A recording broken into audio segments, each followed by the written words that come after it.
曖昧遊走，虛耗真心。我係子琳，今晚嘅藥方係曖昧不清嘅拉扯，最容易令人盲目心陷。一得空就長時間傾偈，習慣咗每日互相問候，唔知唔覺就產生咗強烈嘅依賴。但係對方永遠都唔肯確認關係，忽冷忽熱嘅態度，令你不斷咁猜測佢嘅心思。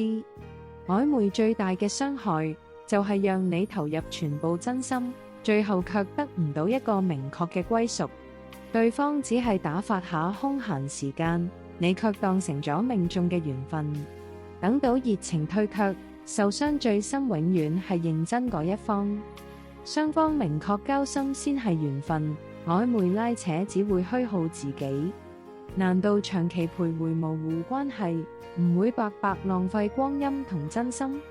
我係子琳，遠離曖昧，保持清醒，點個訂閱，願你從此百毒不侵。